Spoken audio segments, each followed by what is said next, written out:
Hello everyone. आज का हमारा टॉपिक है nutritional health program in India. ये बहुत इम्पोर्टेंट टॉपिक है लॉन्ग नोट के व्यू से, वाइवा पॉइंट ऑफ व्यू से, और बहुत सारे एमसीक्यूज, बहुत सारे कॉम्पिटिटिव एग्जाम्स में इसमें से बैठते हैं, तो हमें ये टॉपिक पता होना चाहिए। तो चलिए डिस्कस करते हैं nutritional health programs in India.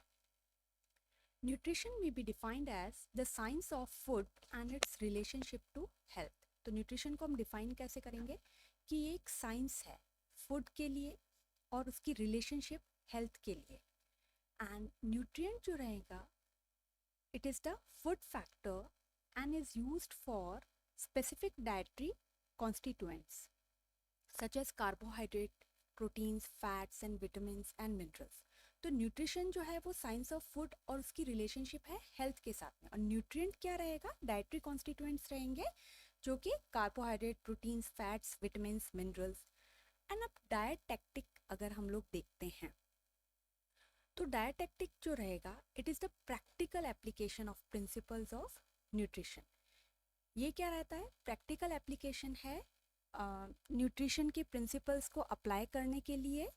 And it includes the planning for meals for well and sick, मतलब हेल्दी पीपल इंडिविजुअल के लिए और सिक इंडिविजुअल के लिए, दोनों के लिए ये प्लानिंग बताता है। तो ये practical application of principles of nutrition है। और न्यूट्रिएंट जो है ये स्पेसिफिक डाइटरी कॉन्स्टिट्यूएंट्स हैं और it is the science of food and its relationship to health. तो ये तीनों nutrition, nutrient and dietetic. Then nutritional health problems क्या क्या हैं इंडिया में।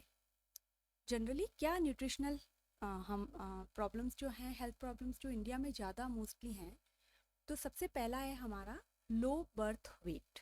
लो birth weight of a child is less than 2.5 kg। तो ये वाइवा में पूछा जाता है कि कितनी ग्राम किलोग्राम के ऊपर हम लोग लो बर्थ वेट कंसिडर करते हैं। तो ये मेजर पब्लिक हेल्थ प्रॉब्लम है डेवलपिंग कंट्रीज में। ठीक है, तो 28% of babies in India are low birth weight. तो जो 28% ऑफ बेबीज हैं वो इंडिया में लो बर्थ वेट है। और अगर हम कंपेयर करें डेवलप कंट्रीज से तो वहाँ पर सिर्फ 4% है। तो यहाँ पर लो बर्थ वेट जो है बहुत ज़्यादा है, मतलब कि न्यूट्रिशनल प्रॉब्लम प्रेग्नेंट वुमेन में बहुत ज़्यादा है, तभी बेबी में वो ट्रांसफ़र हुई। Then second, protein energy malnutrition. The concept of protein energy malnutrition is clinical forms of kwashiorkor and marasmus. ये दोनों में ही प्रोटीन एनर्जी माल न्यूट्रिशन है, बट दोनों ही अपोजिट रोल प्ले करते हैं। तो इसको अगली स्लाइड में हम लोग डिटेल में देखते हैं। तो अभी आप फिलहाल इतना ध्यान रखिए, क्वेश्योकॉर एंड मेरेस्मस। देन थर्ड है हमारा ज़ीरोफ्थैल्मिया, जिसे हम ड्राई आई भी कहते हैं। इसमें क्या रहता है, it is the ocular manifestation to vitamin A deficiency. ये मतलब आईज में डिफेक्ट रहेगा विटामिन ए डेफिशिएंसी की वजह से, तो ड्राई आईज रहेंगी। तो ये इतना wide spread and serious nutritional disorder है that can lead to blindness also. कहाँ पे, इन साउथ ईस्ट एशिया में। तो ये ज़ीरोफ्थैल्मिया भी बहुत ज़्यादा कॉमन है। Then next is nutritional anemia. WHO defined as the condition in which the hemoglobin content of blood is lower than the normal as a result of deficiency of one or more essential nutrients regardless of cause of such deficiency। किसी भी deficiency की वजह से, suppose iron, vitamin B12, इन सब की pernicious anaemia, megaloblastic anaemia जो हमने पहले पढ़ा था, तो ये सब किस चीज़ की वजह से हो रहे हैं, न्यूट्रिशनल अनीमिया में ही आते हैं सारे। तो इसमें क्या रहता है, हीमोग्लोबिन कंटेंट कम हो जाता है किसी भी इसेंशियल न्यूट्रिएंट की कमी की वजह से। तो ये भी एक मेजर हेल्थ प्रॉब्लम है। Then iodine deficiency disorder. Iodine deficiency is yet another major nutritional problem in India and that can result in goiter. जो गोइटर रहता है उसमें हमने देखा था आयोडीन डेफिशिएंसी की वजह से होती है बल्जिंग ऑफ आइज होना, वेस्टिंग ऑफ लेग, और बहुत सारे उसके क्लिनिकल मैनिफेस्टेशंस रहते हैं। Then endemic fluorosis. Endemic fluorosis जो है ये मेजर हेल्थ प्रॉब्लम है हमारे कंट्री में, in Andhra Pradesh especially Nellore, Nalgonda, then Prakasam districts.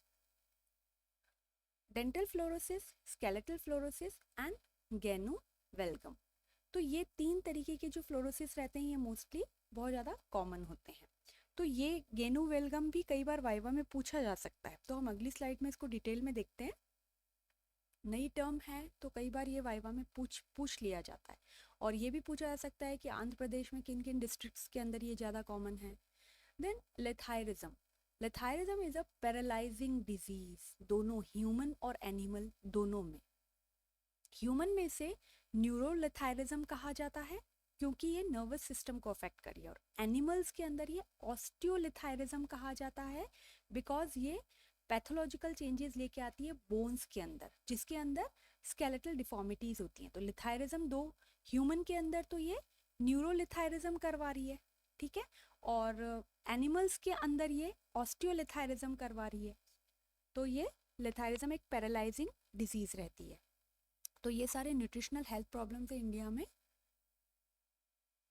Then गैनोवेल्गम जो हमने देखा था, तो it is a new form of fluorosis. ये फ्लोरोसिस का एक न्यू फॉर्म है जिसमें गैनोवेल्गम रहेगा एंड ऑस्टियोपोरोसिस रहेगा लोअर लिम्ब का। है ये भी फ्लोरोसिस, लेकिन इसमें लोअर लिम्ब का ये सब रहेगा, और ये मेनली आंध्र प्रदेश, तमिलनाडु, इन एरियाज में ज़्यादा कॉमन रहेगा। The syndrome was observed among the people whose staple food was sorghum. जो लोग ज़्यादातर ज्वार, sorghum जिसे ज्वार बोला जाता है, उनका जिनका स्टेपल फूड ये रहेगा, वो उनमें ये चीज़ ज़्यादा देखने को मिलती है। तो the diet studies shows that diet based on sorghum promoted the higher retention of ingested fluoride then do diet based on rice. मतलब राइस से ज़्यादा जो लोग सॉर्गम वाली स्टेपल डाइट पे थे उनमें फ्लोराइड रिटेंशन जो था वो सबसे ज़्यादा था। तो इसमें क्या प्रॉब्लम रहती है कि नी टच रहता है। देखिए ये नी जो है ये यहाँ का डिस्टेंस कम है तो ये नी टच रहेगा, प्लस ये जो एंकल्स हैं ये दूर हो जाते हैं। तो ये एक इम्पॉर्टेंट इसमें स्केलेटल डिफॉर्मिटी होती है, तो ये कई बार पूछ लिया जाता है। देन न्यूट्रिशन से रिलेटेड ये भी एक बहुत इंपॉर्टेंट स्लाइड है, तो माल न्यूट्रिशन साइकिल और इन्फेक्शन साइकिल। तो इसमें क्या रहता है, सबसे पहले अगर इनएडिक्वेट डाइट सप्लाई है, ठीक है, डाइटरी इनटेक ठीक नहीं है, तो क्या रहेगा उसके वजह से weight loss, growth faltering, immunity will be low, mucosal damage रहेगा, जिसकी वजह से क्या रहेगा, डिजीज़ का इंसिडेंस मतलब न्यू केसेस ज़्यादा होंगे, उसका ड्यूरेशन और सिवियरिटी ज़्यादा होगी। उस डिजीज़ की वजह से एपेटाइट लॉस हुआ, न्यूट्रिएंट लॉस हुआ, माल एब्जॉर्प्शन हुआ न्यूट्रिएंट का, ऑल्टर्ड मेटाबॉलिज्म हुआ। ये डायरेक्टली अगर ये प्रॉब्लम है तो ये डायरेक्टली वेट लॉस, ग्रोथ और इम्यूनिटी लो करके म्यूकोजल डैमेज भी करवा सकते हैं, या फिर ये इस साइकिल के थ्रू ये सब चीज़ें होने की वजह से इनएडिक्वेट डाइटरी इनटेक कर सकते हैं। तो ये 3-4 स्टेप के अंदर हो गया हमारा, और ये डायरेक्टली इंटर रिलेटेड भी हो सकता है। तो बहुत इंपॉर्टेंट है माल न्यूट्रिशन साइकिल। देन हम देखते हैं influence of each generation nutritional status on the following generation. मतलब एक जनरेशन का दूसरी जनरेशन पे न्यूट्रिशनल स्टेटस का क्या फ़र्क पड़ेगा। तो सबसे पहला हम यहाँ से स्टार्ट करते हैं। Neonatal and infant nutritional status अगर लो है, या उसका जो भी न्यूट्रिशनल स्टेटस है उसका इफेक्ट पड़ेगा गर्ल्स के न्यूट्रिशनल स्टेटस के ऊपर, अगर गर्ल चाइल्ड है तो। देन उस गर्ल अगर उसका न्यूट्रिशनल स्टेटस लो है उस पर्टिकुलर टाइम पे, तो प्यूबर्टी पे भी उसका न्यूट्रिशनल स्टेटस लो ही रहेगा। देन अगर वही लो न्यूट्रिशनल स्टेटस वाली अगर गर्ल चाइल्ड है तो उसका न्यूट्रिशनल स्टेटस जो रहेगा वो चाइल्ड बियरिंग एज के ऊपर इफेक्ट करेगा, अगर वो चाइल्ड बियरिंग एज में है प्यूबर्टी के बाद। देन अगर उसका प्रेगनेंसी का टाइम रहेगा तो वो इफ़ेक्ट करेगा प्रेग्नेंट वुमेन पे, उसके न्यूट्रिशनल स्टेटस का उसके ऊपर इफ़ेक्ट करेगा। अगर वो लैक्टेटिंग है या चाइल्ड बियरिंग है तो उसका न्यूट्रिशनल स्टेटस उसके लैक्टेशन पर फर्क पड़ेगा। देन नेक्स्ट अगर हम देखते हैं तो यही चीज़ यहीं से साइकिल जो है वापस उसके इन्फेंट न्यूनेटल इन्फेंट या न्यूट्रिशनल स्टेटस पे पड़ेगा। तो ये अगर हम एक वुमेन का पूरा देखें, चाइल्ड बियरिंग एज से लेके इन्फेंट और न्यूनेटल से लेके, तो एक साइकिल के तौर पे वर्क करता है। तो एक अगर न्यूट्रिशनल स्टेटस एक का कम है तो जनरेशन टू जनरेशन कम होता ही चला जाएगा। देन हमने देखा था प्रोटीन एनर्जी माल न्यूट्रिशन के अंदर हमने मैरास्मस एंड क्वेशियोकोर 2 देखा था, ठीक है। तो क्लिनिकल फाइंडिंग अगर हम देखते हैं तो मसल वेस्टिंग है वो हमेशा इसमें ऑब्वियस रहेंगी, होती मैरास्मस में, क्वेशियोकोर के अंदर भी होती रहती हैं, लेकिन hidden bye oedema and fat की वजह से और एडिमा की वजह से वो कम हो जाएगा। फैट वेस्टिंग में हम देखते हैं तो यहाँ सिवियर लॉस होगा सबक्यूटेनियस फैट का, यहाँ फैट रहेगा पर इतना फर्म नहीं रहेगा क्योंकि इडीमा प्रेजेंट है, ठीक है। तो यहाँ पे थोड़ा सा वो वो वेट कम रहेगा, थिन रहेगा, यहाँ पे वो इडीमा की वजह से थोड़ा हमें फैट रिटेन दिखेगा। इडीमा जो है इनमें मैरास्मस में नहीं दिखेगा, जबकि क्वेशियोकोर के अंदर लोअर लेग्स में, फेस और फोर आर्म्स में हमें प्रेजेंट दिखेगा। अगर हम वेट देखें हाइट के लिए तो इनका वेट कम रहेगा, इनका भी कम रहेगा, बट इडीमा की वजह से वो मास्क रहेगा, मतलब मेनली इडीमा इस पे ज़्यादा रहेगा क्वेशियोकोर के अंदर। मेंटल चेंजेस इसमें कभी कभी हमें दिखेंगे, लेकिन क्वेशियोकोर में हमें इरिटेबल, मोर्निंग और अपैथेटिक चेंजेस हमको दिखेंगे। तो ये सारे क्लिनिकल थे। देन हम नेक्स्ट, जो ये सारी चीज़ें तो हमेशा प्रेजेंट रहेंगी, ठीक है, ये ऑलवेज प्रेजेंट, ये तो चेंजेस हमको दिखेंगे। लेकिन जो समटाइम्स दिखेंगे हमें, तो एपेटाइट जो होती है जनरली मैरास्मस की तो गुड है, बट क्वेशियोकोर की पुअर है।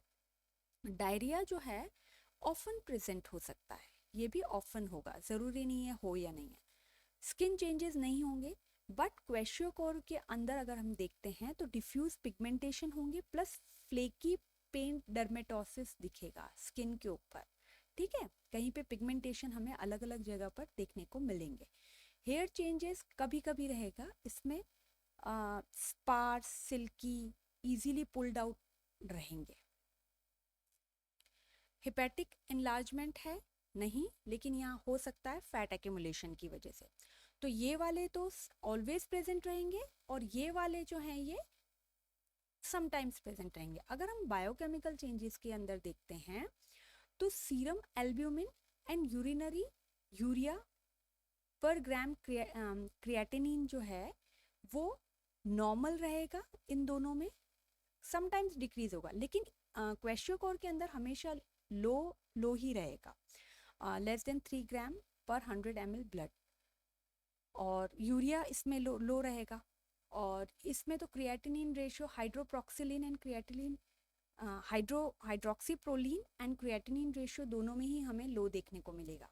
Then plasma and amino acid ratio normal, लेकिन इसमें हमें एलिवेट दिखेगा, ठीक है। तो ये कुछ मेजर डिफरेंसेस हैं जो कि वाइवा में पूछे जा सकते हैं, और हम कई बार कंफ्यूज होते हैं, तो कुछ पॉइंट्स भी अगर हमें इसमें से याद रह जाते हैं तो हम वहाँ पर आंसर कर पाते हैं। तो ये स्लाइड बहुत इंपॉर्टेंट है, हमें पता होना चाहिए।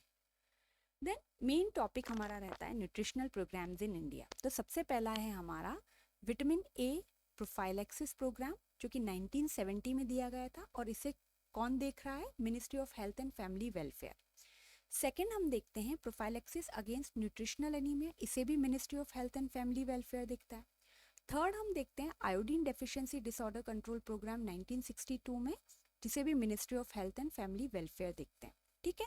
तो ये जो पहले तीन हैं ये वाले ministry of health and family welfare देख रही है। देन स्पेशल न्यूट्रिशन प्रोग्राम जो है इन 1970 से ministry of social welfare. Then Balwadi nutritional program in 1970 से, इसे भी मिनिस्ट्री ऑफ सोशल वेलफेयर दिख रहा है। आईसीडीएस प्रोग्राम इन 1975, इसे भी मिनिस्ट्री ऑफ सोशल वेलफेयर दिख रहा है। तो ये जो तीन है ये तीन मिनिस्ट्री ऑफ सोशल वेलफेयर दिख रही है। Then mid day meal program in 1961 में स्टार्ट किया गया था, इसे मिनिस्ट्री ऑफ एजुकेशन देख रहा है। इसे ही फिर चेंज करके mid day meal scheme convert किया गया था 15 अगस्त 1995 में, इसे ministry of human resource development दिखता है। तो ये स्लाइड बहुत इंपॉर्टेंट है, क्योंकि कई बार हम लोग क्लासिफिकेशन के अंदर इस स्लाइड को भी लिखते हैं, तब भी हमें हमारे आंसर का इंप्रेशन बहुत अच्छा रहता है। तो देखिए, the government of India has initiated several large scale supplementary feeding programs and programs aimed at overcoming specific deficiency diseases through various ministries to combat the malnutrition. ये सारे प्रोग्राम्स क्यों लार्ज स्केल पे start किए गए हैं, ताकि mail nutrition को combat किया जा सके। ठीक है, तो अब हम वन बाय वन इनको देखते हैं। तो सबसे पहला है हमारा विटामिन ए प्रोफाइलैक्सिस प्रोग्राम।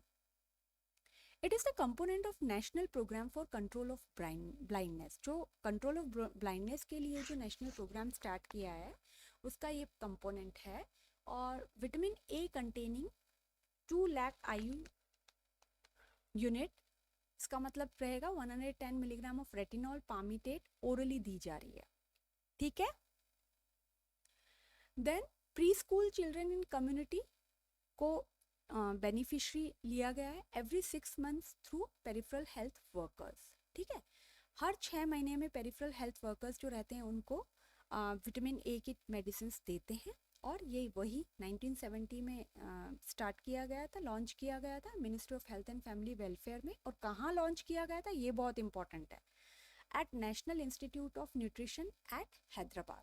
ठीक है, तो बाद में जब इस प्रोग्राम को इवेल्युएट किया गया तो हमें विटामिन ए डेफिशिएंसी का सिग्निफिकेंट रिडक्शन देखने को मिला। तो ये प्रोग्राम एक सक्सेसफुल प्रोग्राम में शामिल हुआ। Then prophylaxis against nutritional anaemia. ठीक है, अब हमने विटामिन ए का पढ़ा, अब हम अनीमिया को के लिए देखते हैं। तो program consist of distribution of iron and folic acid tablets to किन लोगों को, pregnant women and young children जिनकी एज 1 to 12 ईयर्स है। ठीक है, तो मेनली बेनिफिशरीज कौन थी इनकी, प्रेग्नेंट वुमेन और यंग चिल्ड्रन थे 1 to 12 ईयर्स के। Mother and child health centres in urban areas, urban areas में तो mother and child health centres पे ये डिस्ट्रीब्यूशन हुआ, और प्राइमरी हेल्थ सेंटर्स के अंदर रूरल एरियाज में हुआ। ठीक है, तो MCH तो अर्बन एरियाज में और PHCs रूरल एरियाज में। और ICDS projects are engaged in implementation of program. इस प्रोग्राम को इम्प्लीमेंटेशन करने के लिए ICDS प्रोजेक्ट्स भी शामिल हुए। तो ये ICDS प्रोग्राम जो है वो हम अगली स्लाइड में डिटेल में देखते हैं, फिलहाल आप इसका नाम याद रख लीजिए। तो इसमें क्या हुआ, the control of anaemia through iron fortification of common salt has also been developed at the national institute of nutrition health Hyderabad. अब कॉमन सॉल्ट के अंदर भी आयरन को ऐड किया गया। ठीक है, हैदराबाद के नेशनल इंस्टीट्यूट ऑफ न्यूट्रिशन में, वहाँ पर ये चीज़, ताकि अनीमिया उससे भी कंट्रोल हो। National program for prevention of nutritional anaemia was launched by the government of India during the 4th 5-year plan. जो 4th 5-year प्लान है तब ये लॉन्च किया गया। ठीक है, तो यहाँ आयरन और फॉलिक एसिड का डिस्ट्रीब्यूशन हो गया MCH और PHCs में, अर्बन एंड रूरल में। ICDS प्रोजेक्ट्स भी इसमें शामिल हुए। हैदराबाद के अंदर जो नेशनल इंस्टीट्यूट ऑफ न्यूट्रिशन है वहाँ आयरन फोर्टिफिकेशन किया गया कॉमन सॉल्ट का, और इसको गवर्नमेंट ने 4th 5-year प्लान के अंदर हम शामिल किया गया। फिर iodine deficiency disorder control program. ठीक है, तो आयोडीन डेफिशिएंसी तो in 1962 in the conventional goitre belt in Himalayan region. जो हिमालयन रीजन है वो एक कन्वेंशनल गोइटर बेल्ट है। ठीक है, 1962 के अंदर मेन ऑब्जेक्टिव क्या है कि गोइटर एंडेमिक एरियाज को आइडेंटिफाई करना और वहाँ पर आयोडाइड सॉल्ट को सप्लाई करना, जिससे कि कंट्रोल किया जा सके गोइटर को। ठीक है, आयोडीन डेफिशिएंसी की वजह से गोइटर रहता है, तो सारे एंडेमिक एरियाज को पता करके, गोइटर एंडेमिक एरियाज को आइडेंटिफाई करके वहाँ आयोडाइड सॉल्ट सप्लाई करना। रिजल्ट क्या हुआ इस प्रोग्राम का, iodine deficiency disorder control program was mounted in 1986। ठीक है, 86 में माउंट किया गया with objective to replace entire edible salt by iodide salt. मतलब इन्होंने जो पहले जो सिंपल सॉल्ट था उसको आयोडाइड सॉल्ट के अंदर एडिबल आयोडाइड सॉल्ट में रिप्लेस कर दिया। तो ये एक इसकी बहुत ज़्यादा बेनिफिशरी बात थी। And in a phased manner 1992। ठीक है, तो ये हमारा iodine deficiency disorder control program. Then special nutrition program, इसे लॉन्च किया गया इन 1970 में। एंड इसके बेनिफिशरीज कौन थे, children below 6 years of age group, pregnant women and nursing mothers. ठीक है, मेनली ये अर्बन स्लम्स में, ट्राइबल एरियाज़ में और बैकवर्ड रूरल एरियाज़ के अंदर इसे स्पेशल न्यूट्रिशन प्रोग्राम के तौर पे लॉन्च किया गया। अब जो चिल्ड्रन लेस देन 6 ईयर्स थे उनको प्रोटीन जो है एनर्जी दी गई 300 kilo calorie and 10 to 12 grams of proteins उनको दिया गया। और जो मदर थी उनको 500 kilo calorie and 25 gram of protein दिया गया। तो ये वाइवा के लिए हमें पता होना चाहिए। एम क्या था कि ये जो टारगेट ग्रुप हमने किया इनका हमें न्यूट्रिशन इम्प्रूव करना है, लेकिन बाद में इस प्रोग्राम को ICDS प्रोग्राम के साथ में मर्ज कर दिया गया। ठीक है, तो ICDS प्रोग्राम भी बहुत इंपॉर्टेंट है, वाइवा में पूछा जाता है। Then Balwadi nutrition programme.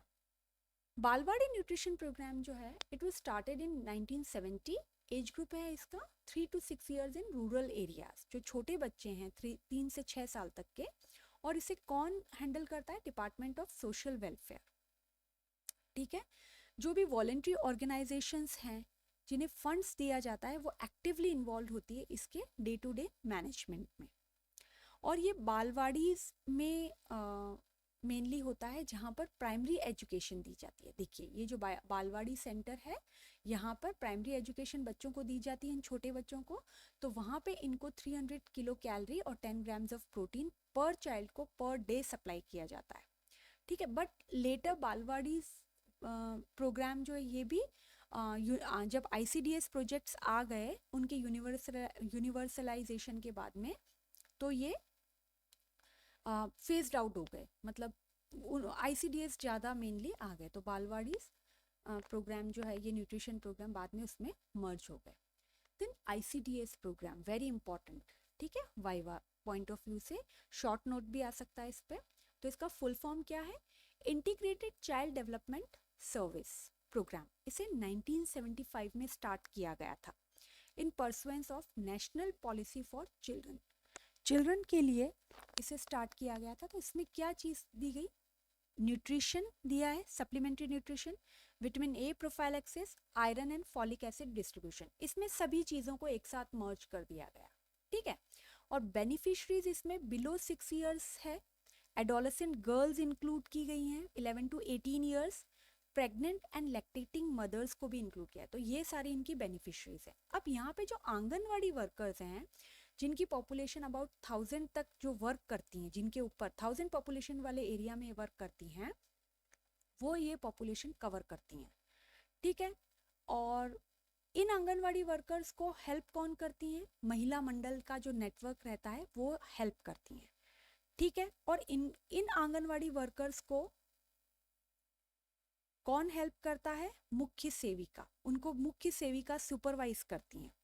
ठीक है, इनके ऊपर एक मुख्य सेविका रहती हैं, वो सुपरवाइज करती हैं।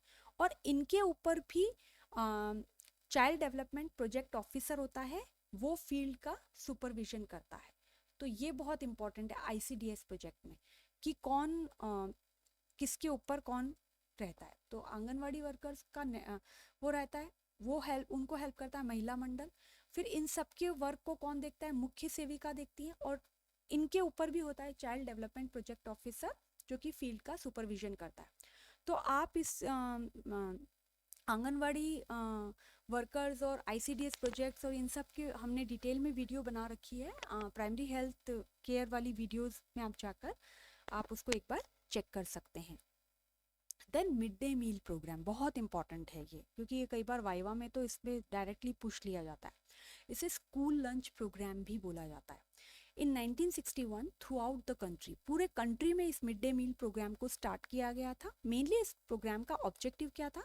To attract more children for admissions to school, ताकि उन्हें एजुकेशन दी जा सके और जो लिटरेसी लेवल है हम बच्चों का वो बढ़ाया जा सके, ताकि वो उस लालच में स्कूल आएंगे।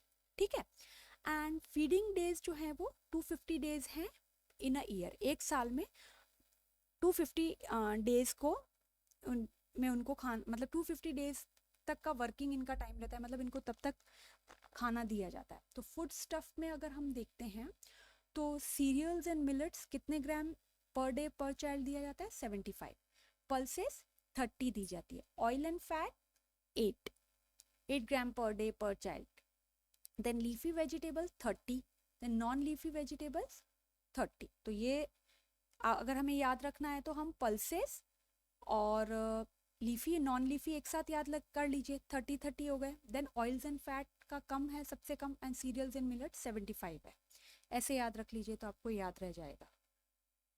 Then mid day meal program के ब्रॉड प्रिंसिपल क्या है? ठीक है, it is a supplement not a substitute. ठीक है, घर के खाने के लिए एक सप्लीमेंट है, ऐसा नहीं है कि उसने ये खा लिया तो वो घर का नहीं लेगा, ऐसा नहीं है। ये एक सप्लीमेंट है और इसमें 1/3 ऑफ किलो कैलोरी दी जाती है and half of protein requirement दिया जाता है। इस मील की कॉस्ट जो होती है वो लो रहती है। स्कूल में ऐसा मील होता है जो इजीली स्कूल में प्रिपेयर किया जा सकता है, और जो फूड जो लिया जाता है वो कॉस्ट ऑफ द मील को कम करता है। मतलब पास में से ही इसको लिया जाता है, पास के जनरल स्टोर से ही, जो इसको कम करता है। और मेनू भी इसमें चेंज किया जाता है फ्रिक्वेंटली, ताकि मोनोटोनी को अवॉइड किया जाए, जो बोरिंग सेम चीज़ से हो तो उसको अवॉइड किया जा सके। मेन इम्पॉर्टेंट गोल क्या है इस प्रोग्राम के? ईटिंग हैबिट्स को रीओरिएंट करना। देन न्यूट्रिशन एजुकेशन के अंदर न्यूट्रिशन और एजुकेशन दोनों को इनकॉर्पोरेट करना, लोकल कमोडिटीज़ को एनकरेज करना, प्लस स्कूल अटेंडेंस जो है उन्हें इम्प्रूव करना, as well as education performance को पीपल की उसको भी इम्प्रूव करना। तो मेन गोल्स जो हैं school health program, school lunch program के, ये eating habit, nutrition level and education level, encourage करना हमको लोकल कम्युनिटीज़ को, देन अटेंडेंस को इम्प्रूव करना। तो मेनली वहाँ जो स्कूल में जो खाना बन रहा है उसके ये प्रिंसिपल्स रहेंगे। प्लस गोल्स हमारा क्या है ये सब करने का, कि ये सारी चीज़ें इम्प्रूव की जा सके। Mid day meal program become a part of minimum need program in 5th 5 years। ये भी वाइवा में पूछा जा सकता है कि मिड डे मील प्रोग्राम जो है वो मिनिमम नीड प्रोग्राम हो सकता है अगले 5th 5 year प्लान का। ठीक है, अब आते हैं हम मिड डे मील स्कीम। ये भी बहुत इंपॉर्टेंट है। Mid day meal scheme is also known as national program of nutritional support to primary education. ठीक है, अब ये प्राइमरी एजुकेशन को मेनली सपोर्ट करने के लिए है। इसे लॉन्च किया गया था 15 अगस्त 1995 में, और 2004 में इसे रिवाइज किया गया। तो ये दोनों बहुत important viva point of view से हैं। ऑब्जेक्टिव क्या है इसमें? हमें प्राइमरी एजुकेशन को यूनिवर्सलाइजेशन करवाना। कैसे कैसे हम उसको करवा सकते हैं? हम एनरोलमेंट इंक्रीज करेंगे, रिटेंशन एंड अटेंडेंस को इंक्रीज करेंगे, जिससे क्या होगा, न्यूट्रिशनल लेवल जो रहेगा स्टूडेंट्स का प्राइमरी क्लासेस में ही इम्प्रूव हो जाएगा। ठीक है, तो ये बहुत इंपॉर्टेंट है क्योंकि प्राइमरी एजुकेशन को मेनली बढ़ावा दे रहा है। तो प्रोग्राम ओरिजिनली किसको कवर कर रहा है? Children of primary stage class 1 to 5 तक, इन जो भी लोकल गवर्नमेंट के या गवर्नमेंट एडेड स्कूल्स वाले हैं, जो लोकल बॉडी में जो भी बच्चे रहेंगे उन सब को ये कवर कर रहा है। Then later it was extended in October 2002 to cover the children studying in education guarantee scheme. पहले इन्होंने गवर्नमेंट और लोकल बॉडी और गवर्नमेंट एडेड स्कूल के बाद में इन्होंने एजुकेशन गारंटी स्कीम के अंदर जो बच्चे वर्क कर रहे हैं वहाँ पर भी उनको इंक्लूड किया है, plus alternative and innovative education centres को भी इन्होंने इंक्लूड किया है। यहाँ पर क्या किया गया है? Free food grain supply to nearest food corporation and subsidy for transport. मतलब कि फ्री फूड ग्रेन्स दिए गए प्लस सब्सिडी दी गई है, और उन बच्चों को जो प्राइमरी स्टेज के जो बच्चे हैं उन्हें 300 calories and 8 to 12 grams of protein content दिया जाता है, जो भी बच्चे 1st to 5th क्लास में पढ़ते हैं। तो इसमें मिड डे मील प्रिपरेशन के लिए क्या सजेशंस रहते हैं जो कि न्यूट्रिशियस भी हो और इकोनॉमिकल भी हो? तो फूड ग्रेन्स जो हैं उन्हें ऑलवेज एयर टाइट कंटेनर में रखना है ताकि वो मॉइस्चर से दूर रहें। प्लस वीट और ब्रोकन वीट को यूज़ करना है, ठीक है, because it is more nutritious. Then rice जो है उन्हें पैराबॉइल्ड और अनपॉलिश्ड यूज़ करना है। सिंगल डिश मील्स को इन्वॉल्व करना है यूजिंग ब्रोकन वीट और rice, pulses, soybean, seasonal vegetables, leafy vegetables, some amount of edible oil to save time and fuel. मतलब अलग अलग नहीं बना के इन सबको एक ही चीज़ में बना दिया जाए जिससे टाइम सेव रहेगा।